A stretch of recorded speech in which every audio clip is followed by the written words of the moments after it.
Welcome back to another Smallholding Tour. It is the middle of May and the sun is shining, hence the hat. I'm so pleased that we're finally seeing a shift in the weather, and I thought it was the perfect opportunity on this quiet Sunday morning. It is so peaceful. You'll be able to hear the birds in the background. Everything just seems to be quietly going about its business.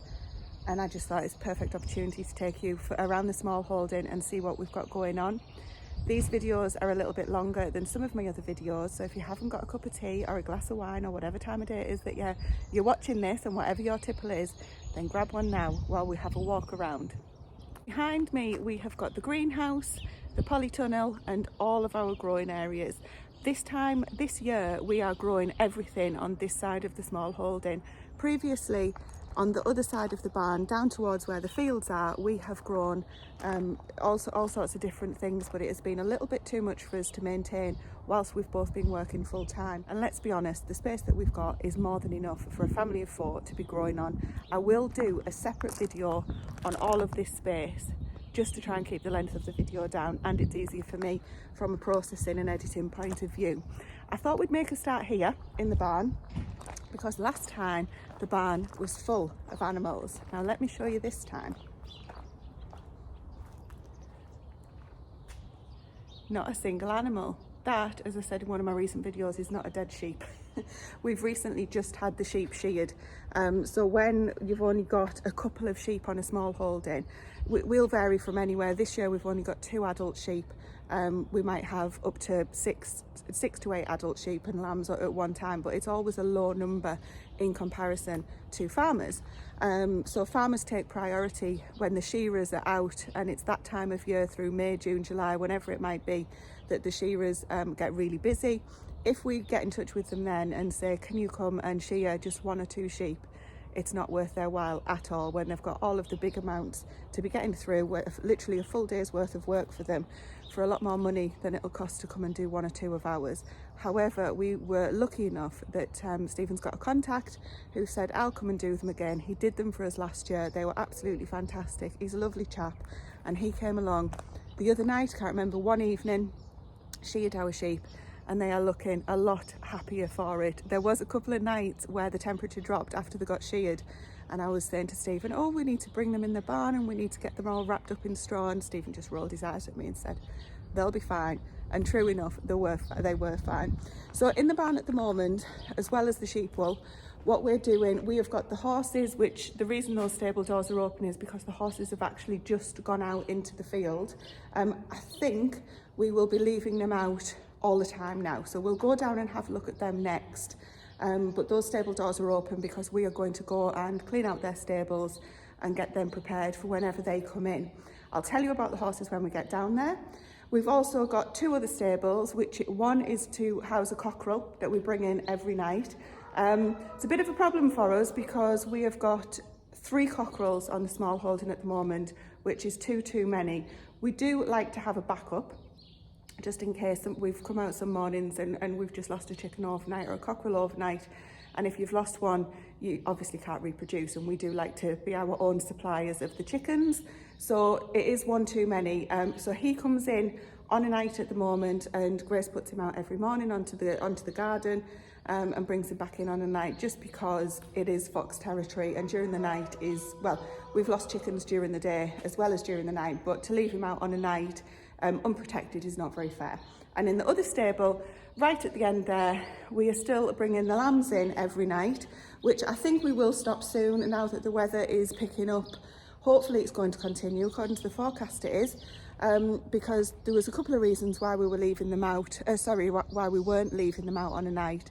And that is, one, because of the weather, it was too cold and they were too young, and secondly because they didn't have a mum to protect them. So we have orphan lambs here on the Smallholding, which we'll also see as we're walking around. I did do a video with a specific lamb update, so if you haven't seen that, pop back and have a look at them, and it'll explain a couple of things about the lambs that we've got on the Smallholding. 2 orphans at the moment, and we've got 2 pet lambs that are fully grown sheep. I call them lambs, but they're sheep. So let's go and down to the field and see the horses first. Although on the way you will see the lambs, because they have just been fed, and so you can see their milk bottles actually and they're quite happy, hopefully. So they do tend to run over when they see us come in.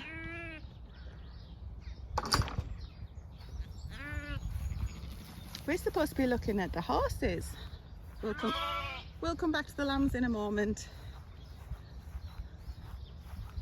The grass is actually still wet, the dew, so although the sun's out, it's still not dried the grass out. The ground is still quite wet as well from all of the rain that we've had recently. Hopefully this will dry out. So let's go over and see the horses and have a look around. In the background there you can see, oh, just pausing so the lambs don't come in. In the background you can see the yellow of the farmer's field. All of the rape is coming through now and it's absolutely divine to look at. I don't know what these things are going to get when they come over. I'm going to take their head collars off. So the reason the head collars are the things on their faces, and the reason, well, sorry, would you like to stop? That was rude.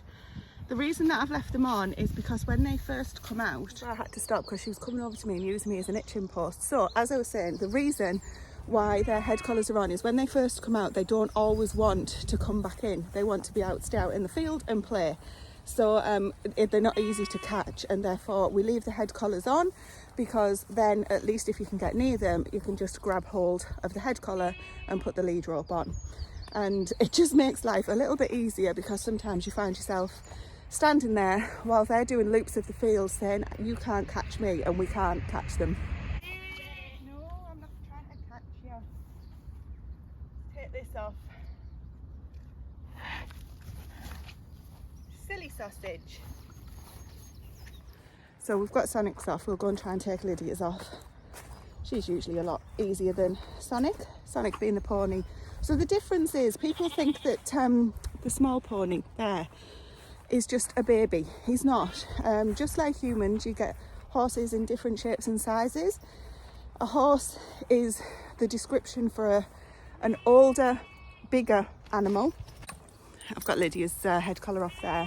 So a horse is a description for an older animal, you know, that's not a baby anymore, that's over a certain height. I'm not going to get technical. And a pony is basically an older one that's smaller. That's the only thing, that's the only difference between them. So a pony describes a smaller one, a horse describes a bigger one. Just because you see a small one like so, doesn't mean that it's a baby. Not all horses get to be a big size, if that makes sense. There's lots of other descriptive terms, but I won't get into that now. So yes, these both, the small one, the pony, he's about 16 years old, and the bigger one, she was 1997. I can never work that out, so she's getting on 20 something. But they are both enjoying being in the field at the moment, as you can see. Now this field here is about 1.5 acres in size, and that's why we really try and carefully manage the land that we've got, because it's not enough to sustain the horses without giving them extra hay all year round. If we had more land, we wouldn't necessarily have to give them extra hay like we do in the winter. So it's just about 1.5 acres in total, and the horses only come out here for the nicer months of the year. Once the ground has recovered somewhat, as you can see, it's still quite wet, and it's a little bit of a difficult terrain for us to walk on. So we don't like them to come out when it's too wet, because they just turn it up when they start running around being idiots, and it just ruins it for everybody. Now over here you can see, you'll know what this is if you saw one of our last videos. This is a movable cage for chickens, and what we tend to put in here, you'll laugh at the length of the grass, because it's being protected. Look how long that is. You can see the difference when an animal's not eating it compared to when it is. There's a lot of docks actually around here in Nettles where I'm stood.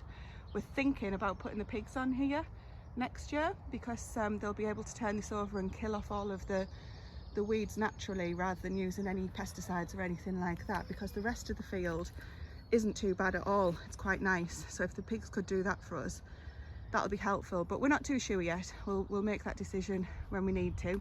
So yes, this contraption here is movable. There's actually there's normally a rope on the front of it, and you keep chickens in there, and we put it over on the paddock, which we'll go into shortly, and you can move it around each day and give the chickens fresh grass.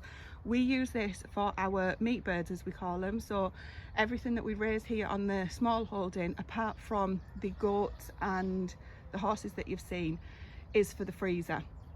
I feel like I've missed something out when I say that. So we've got the 2 pet sheep. Obviously we're not eating those because they're the pets. There's the lamb on the other side. But everything else is for the freezer. So we raise as much for our own meat as we can. And we actually choose not to buy certain meat because we don't raise it ourselves. So wherever we can, it's raised here, or it's something that we will swap with somebody if we're doing a favour for them and they've got like beef or something like that, because we don't have cattle here or any beasts at the moment, just because we purely don't have the land. So that will be for the meat birds when we get them. We would normally have meat birds by now, but due to things that are coming up and times when we're not going to be around on the small holding and we have people who are covering for us, we've decided to wait until later in the year to get the meat birds, because it's just one less thing to have to get cover for when we're not here.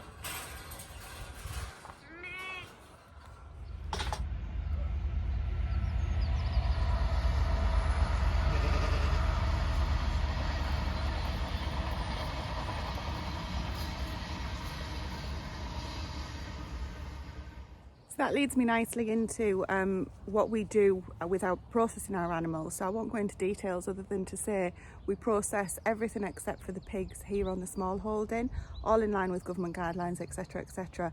And one of the questions that we get asked is, was it hard the first time you did it, and kind of do you get used to it? We team up.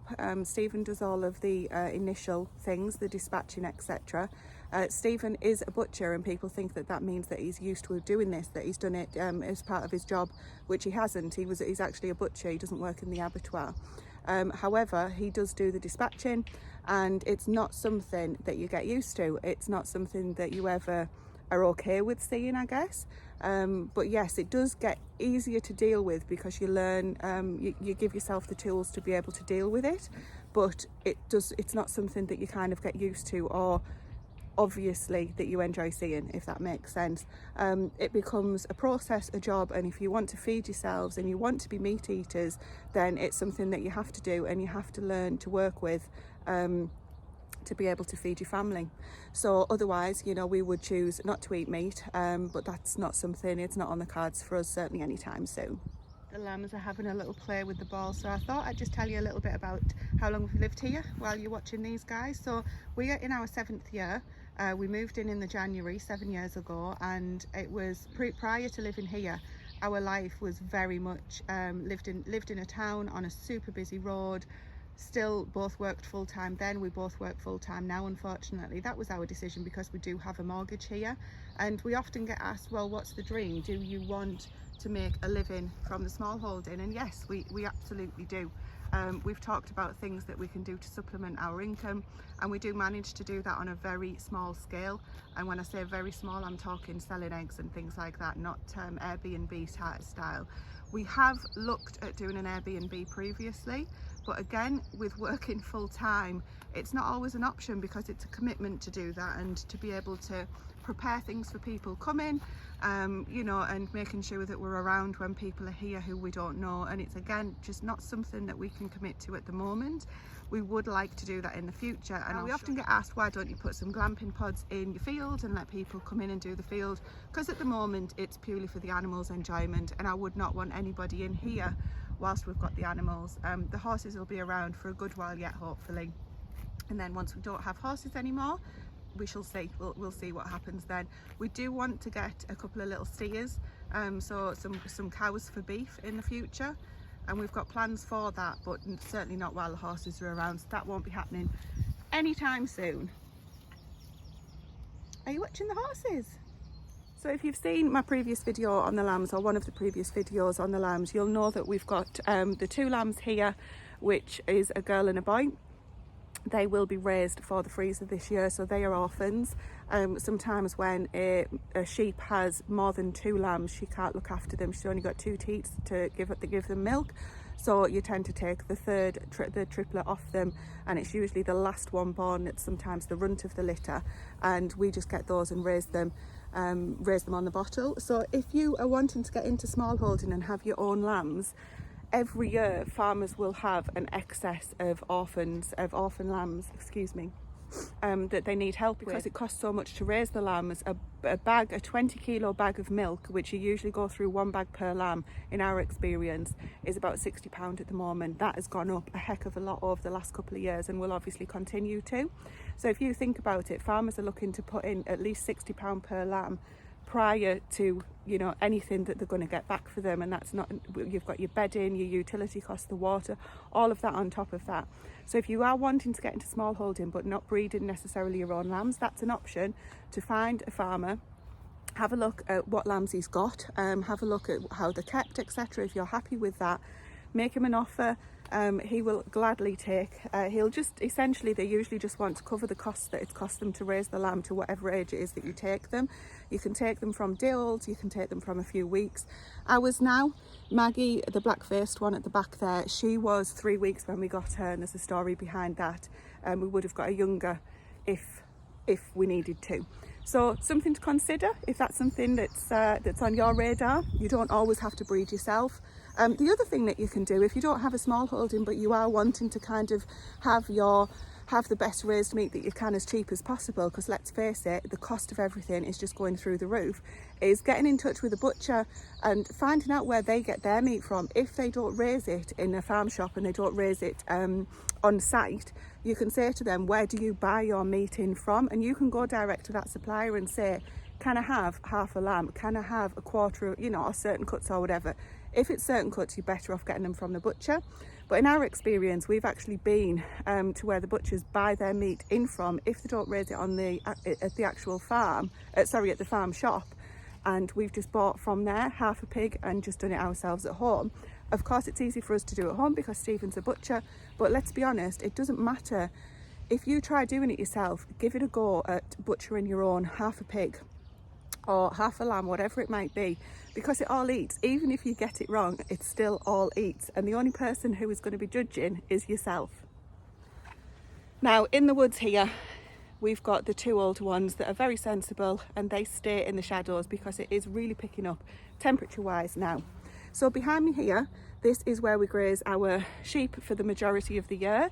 I often get asked, well, how do you rotate the animals? And the answer is we don't, because we don't have enough land to. But what that does mean is that you've really got to stay on top of poo picking, basically. So the horses will go to the toilet in that field. We will allow the older sheep, well, all of the sheep now, into that field. We don't have a problem with kind of cross contamination or anything like that, but we do go along with a wheelbarrow and a scoop and we poo pick after the sheep and after the horses. The only animals that we don't poo pick from are the pigs, which we can go and see now. So we don't rotate at all, other than, sorry Sonny, other than we'll just let them in when the grass gets a bit too short in one area. We'll let them in to another field, just so that they've got the longer grass. That won't happen this year with us only having the 2 older sheep. The grass won't get too short, and you can see in this field here, or the paddock as we refer to it, the grass is really long, and I'm hoping to be able to actually let this grow because there's a lot of wildflowers in here. So I can see at the moment there's cowslips amongst other things, but if the sheep come in here, they are really sweet to eat and they'll eat them first. So I'm keeping them out as long as possible. If for whatever reason we do need to put them in here, those will get eaten, and they're normally in here every year, so that would be fine. Right, let's have a look at the pigs. Gloucestershire old spot. So every year for our family of 4 we raise 2 pigs. I would raise 3, but the processing at the other end would take a lot longer, and given that we're both working full time still, we just can't commit to that time, and it does take up a lot of space. Whenever you're raising your own, you've got to be prepared that it's going to take up freezer space at the end. Now, one thing you might be noticing, he is trying to get the grass, because look what they have done. They've only been in here since, well, we got them on April the 1st and it's the middle of May now, and they were inside, yes, they were inside for a little while to start off with. I think we did a video on that too. And when they eventually came out, they've only been out for a few weeks, and this is what they've done to the land already. So there's a couple of patches that they have avoided, so I'll probably turn them over with a fork and encourage them to root through. But this is what they've done already, and if we keep moving them round, you can do what you call strip grazing, where you could just give them a strip to work from and then allow them into the next strip. But what we're considering doing, if we move them round, wherever they go to will be turned over very, very quickly. So we're considering moving them to somewhere across the back of here so they can turn over and help with the weed situation down there. But that is quite a lot of work, because what's keeping these guys in is stock fencing at the moment, and that has to be put in very securely, because pigs they're very heavy, they're only going to get bigger and heavier, and they are very strong-willed. If they want to be somewhere, then you know they'll find a way to do that. So that's why I'm not going to hang around here too long, because they're wanting food off me, and they've already been fed this morning and I don't have anything for them, so it's possibly going to annoy them that I'm stood here not feeding them.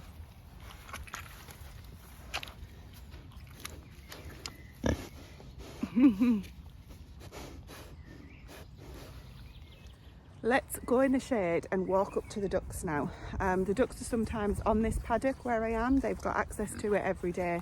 When the weather was bad, they really turned over this part here. They get their beaks in the ground.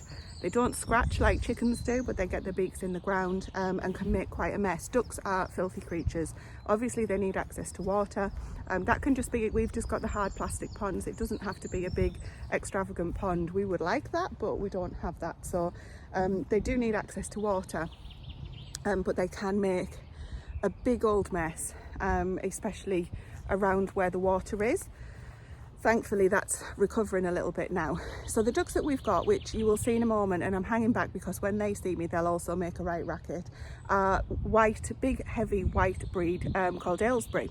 They are a pure breed, and we breed our own ducks every year so that we can keep the population young, meaning that we will get plenty of eggs. Duck eggs are absolutely amazing. If you've not had them, I encourage you to try them if you're able to. They're really, really tasty. They're a bit richer than chicken eggs. They're a lot bigger than the majority of chicken eggs, certainly the ones that we get from our chickens here on the Smallholding. Oh my goodness, they are so good though. Perfect for baking cakes, but I just have them soft boiled with some asparagus at this time of the year. And the reason that we have chosen the Aylesbury ducks, which are one of the biggest ones that I'm aware of that you can get, is one, for the eggs that I've already mentioned, but two, because they don't fly. They're so big and heavy that flying just isn't an option. It's like me trying to run a marathon. It's not going to happen. So that's how you can be sure that they're not going to fly off and leave you. So if you are looking for ducks on your Smallholding, Aylesbury ducks are a really good option. We've never had any hassle. We lost some ducks before because they did fly off into the river, but they were the younger runner ducks, Indian runner ducks, and the kind that stand up quite tall, whereas the Aylesbury ducks that we'll see in a second are your typical duck shape, if you like, if you understand what I mean by that. So we're going through here. This is the junkyard of the Smallholding, where we've got every Smallholding will have one. Don't let anybody tell you any different. At least I hope you have, because I'm embarrassed otherwise. Let's take a look at the ducks. So this is a well-worn path from where we've just come from. Jack's busy working in the duck house.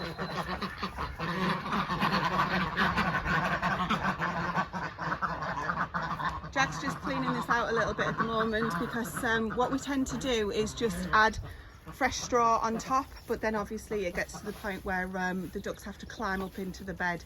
So Jack's just taken a load of this out for me, and we'll add this onto the veg compost to rot down for next year's compost. So Jack's going to take out 2 barrows, and then we will put fresh straw in for the ducks before they go to bed this evening. So the blue pond over there is the one that I referred to. There's actually 4 ponds that we've used over the years, all stacked on top of each other because they've all got a split in it. But when you put the 4 together, they're actually making one pond without too much of cracks in them. Now you can see the area around the pond, which is where the ducks have made the mess. Like I said, they are terribly filthy creatures and will ruin any area around the water area. This is where they spend most of the time, which is, you can see where they've moved all of the grass has died off, and they have 2 feed buckets which are now empty, which they turn over and make a right mess of once all of the food's gone. We've got one with a poorly leg, which I think might be the one just here above my finger, and that's just from them being a little bit rough with each other during mating season. Now, if you're interested, one of the ways to tell a female duck from a male duck, which Stephen finds quite funny, is the male ducks have a quieter noise. So this guy at the back here is a male, because you can hear him. He's just got a quiet noise that he makes, whereas the loud, really loud quacks that you'll hear are the females. We've got 2 males in this group, definitely 2, possibly 3, and the rest are females and are all laying. So we get a good amount of eggs every day from these guys. Now, that pond may look filthy, it's just been refilled. As I keep saying, ducks are filthy animals, and within 30 seconds of the pond being refilled, they'll have half of the water out and it'll be absolutely filthy. So this gets changed a few times a day. Oh no, it's this one here with the poodle leg.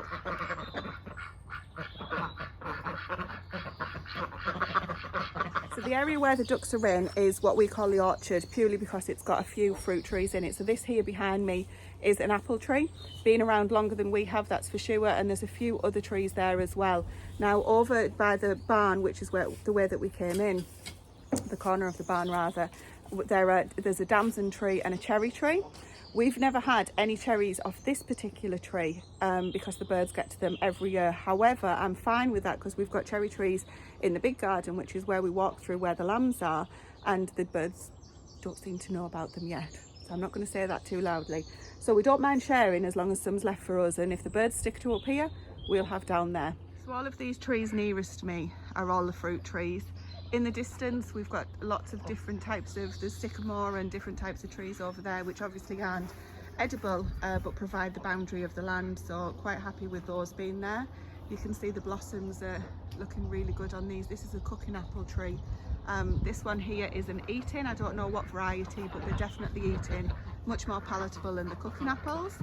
And this here is the damson tree next to the cherry tree. So the damson tree does very well most years, and this is the cherries starting to form on the cherry tree.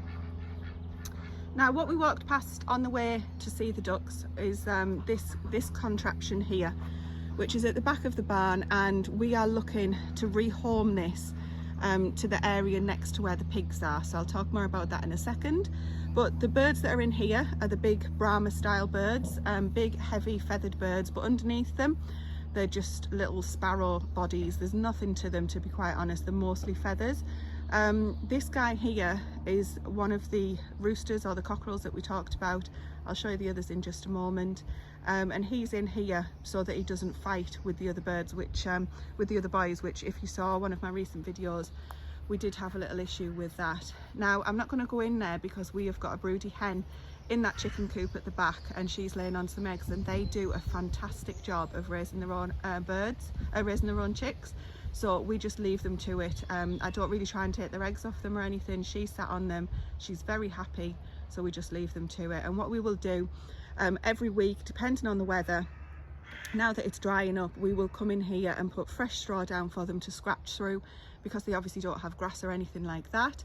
What we're thinking about doing is sectioning off with a gate here so that we can let these guys out with the ducks. They'll get on just fine, even the boys. It just seems to be that the cockerels fight with the other cockerels, not with the drakes of the boys of the ducks, which you call a drake.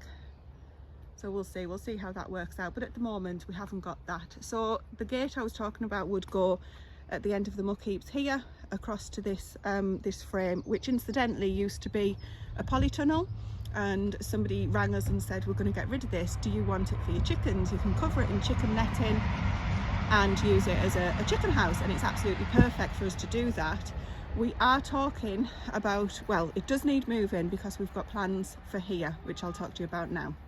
So I'm stood where I said that gate might go, and this would be a perfect fruit cage if we don't use it as a chicken cage. And we are thinking about where next to where the pigs are, which has got the black tarpaulin over it. I didn't actually show you that on this video, but you've seen it before. That's where we had the pigs last year. They've killed off all of the weeds and things, and we put black tarpaulin on just to suppress the weeds until we decide what to do with it. We're thinking that we might use this cage here as a fruit cage, just to protect, obviously, from the birds and things, any fruit that we might grow, and grow fruit down there. There was a fantastic idea of growing pumpkins down there, which we did try to do last year, but we have problems with rodents, and the rodents did eat them all. So we need to figure out how to stop that happening in the future. And you might think, well, just grow more. Thanks, son. You might think, well, just grow more, but they'll just eat anything that's there. So we need to figure that out, and I'll show you another area that we're thinking about doing that with as well. So next time on one of the future videos, it won't be the next one. If Stephen hears that, he'll have a heart attack. On one of the future videos, this cage will be disappearing, and what we're going to do is put new muck heaps here across the back of the barn. So the back of the barn is generally in shade. These chickens do get some sun, but not as much as we'd like. So I would like them to be able to get out with the ducks. And then we'll be able to move this cage here and just give them a coop if they're out with the ducks. In theory, they should be okay because the cage protects them from any foxes and predators, but we do have quite big fences around here which would hopefully protect them. And at the end of the day, if a fox wants to get in, then it will. Now, that muck heap is last year's muck. This one here is this year's muck. Now the horses are going to be outside full time, so I think they will stay outside full time. We've worked them up to being out. We don't just go from being in to then just having them out full time. We do work it up so that it's softer on the digestive system. We've done that, so I do think that the horses might be out full time from today. We shall see. So my point was, we won't get any more manure that's going to go on those piles because that comes from the stables. We do poo pick the fields, which I think I've already mentioned on this one, and we store that in a different location nearer the field. So those muck heaps can now just rot down, and we will use them. We'll use the last year's muck this year on the veggie beds. I have just looked at it to see if, I have just looked at the muck to see if it's ready to use, but it's still hot, so we won't be able to get that on yet. But come the autumn, when you put the muck on your beds around October time, hopefully that last year's muck should be ready to use and be just fine. Jack's doing a grand job there. The muck from this year will go on next year's beds, and the thinking is that when we've emptied the beds, when we've emptied the muck heap to put on the beds in October, that's when the horses will be coming back in from the field, and we will start refilling that with this year's muck. Did you follow all that? Right, the other place that I want to show you in this orchard area before we get finished is all of this here. Let me turn the camera around. The little gate here leads into the vegetable plot, which, as I say, I'll do a different video on, but just to give you an idea, it goes up here to my shed, and then this is back where we started at the big greenhouse and all of the other veggie bed areas. So there's the original veg plot when the house was when we bought the house is this side, and we've added all of this on. We have added these trees here as well, but I'll talk about that in a different video, as I say, just to keep this one from being too long. Now, as you can see here, we are just getting covered in nettles. Some of these are stinging nettles, and some of these are the white dead nettles that don't sting you. What I think we're going to do, we tried growing in these buckets last year, but we had the same problem where rodents ate all of the squash that came. So I think what we're going to do is come in with the lawnmower and hack all of these down and maybe cover them with the black membrane like we've got down at the pigs, and just plant through them, and then somehow try and protect the fruit with some sort of cages. Or I was thinking those big plastic bottles upturned instead of just recycling them, using them multiple times out here, but that would act almost like a mini greenhouse and possibly cook them. So I'm not sure. Stephen will come up with something. He is very logical in those kind of thoughts. So that's what I'm thinking. We used to have muck heaps all along here, but they dropped to bits and we moved them to where you've seen them now. So if I bring the lawnmower in, chop all this down, we've had a fire there, which is why there's a big area there that's not got nettles in, then that might be an option, but I'll keep you posted on the weekly videos on that. Just have a little wander into the veg plot while I answer the last few questions that we were given. So please leave me any comments below, and don't forget to give the video a thumbs up if you don't mind. I would really appreciate that. But any questions you've got for next time, I can quite happily cover. Stephen will hopefully be in the next one. He's out shooting at the moment. So one of the questions that we get is how much that I got asked rather was how much are we feeding the pigs. Now there's so much advice out there. Now pigs can eat whatever you give them. Pigs will eat whatever you give them, in my experience. I don't mean you can give them anything there. You obviously, where we live in England, you're not supposed to use kitchen scraps for your animals or anything like that. You can take things out of the garden and take them straight down to your animals, but you can't do anything that's been in a kitchen and could potentially be contaminated. Them's the rules. What I was going to say though is I went off the old, I read when we first got pigs, if you think of £1 of feed for every month of age up to 6 months of age, don't feed more than £6 of feed to one pig a day unless it's a breeding sow. And that's the rule that I've always stuck to. I don't weigh my feed out anymore. I generally give them, you know, it was along the lines of 4 scoops, 2 each, morning and night. Now it's 5 because they're getting bigger, then it'll become 6, and we'll probably just end up just that'll be the amount that they get all of the time. Honestly, as long as they're thriving and as long as you feel as though you can gauge that looks to be the right amount, if you've got extra produce from the garden, that always helps as well. I wouldn't worry about it too much, but that's what we do, and our pigs seem to be doing really well. You can have a look online, there's all sorts of different advice, and wherever you get your pig feed from, we'll be able to give you advice as well, because there's different types of pellets. I'm going to go in the shade, it's getting really warm. You can get the baby ones from when they're literally just born, which are really small and easy for them to eat, or then you can move on to the growers pellets, which are the same size, slightly different nutrient content. Then there's different types of breeding pellets, sow nuts. What's the ones we're on at the moment? I think they're called breeders. And I said, well, we're not breeding them, so what's that? So what's in there? And she said, no, what's in there is perfect for the size of your pigs at the minute. So we do just ask and take the advice from the people that know. Now, the reason that cockerel is still in the barn is because when I was walking through the garden, he has a tendency at the moment to chase, and that's another question that we've been asked just before we go and see the goats. In fact, let's go in with them while I'm talking to you. We have had aggressive cockerels in the past, and we have not been able to find a way where we've been able to successfully deal with them and rehabilitate them, shall we say. I've always found once a cockerel is aggressive or protective, because remember that aggression, he is just doing his job in a way. He's protecting his girls or his territory or whatever, so don't be too harsh on him for doing it. But we have found that once they're aggressive, they're always aggressive. When he's out in the garden, which is why he's in the stable just at the moment, just while we do this video, he does tend to chase you and come at you with his spurs. What I would say is, if you're thinking that your bird is showing signs of aggression, make sure it's aggression and he's not just wanting to be around you, because ours is on his own at the moment over there, so he does like the company. However, it is turning to be more of aggression, and depending on the length of the spurs, which are the spikes on the back of his feet, of his legs, they can come at you with their spurs and cause quite significant damage to your legs usually. If you've got wellies, wear your wellies because they offer your legs some protection, but in the summer you might want to walk through in a pair of flip-flops or something, and the last thing you want is a cockerel coming at you with his spurs and causing damage. So what I tend to do is take a stick in, not to hit him with, purely to show that I would hit him if he was going to go for me, which thankfully I've never needed to do. If it's a him or me situation, but I would just take something in to show him that you mean business and stop him in his tracks. But just make sure that is actually what he's wanting to do. Maybe send somebody else in. I'm joking, don't do that. Anyway, we are now in with the goats. We have got 2 dwarf pygmy goats. These girls are on the do not eat list. I say that tongue in cheek, so I hope that doesn't offend anybody by saying that. We have got these purely just for fun. They're my daughter's pets. They're as big as they will get. We won't be breeding from them. We did think about that, but that brings with it extra considerations and potential upset. With them being so small, you'd have to find a really small billy so that you didn't have 2 larger babies, and then potentially have to have a C-section and all of that stuff, and we just don't want to risk losing them just so that we could have some more baby kid goats.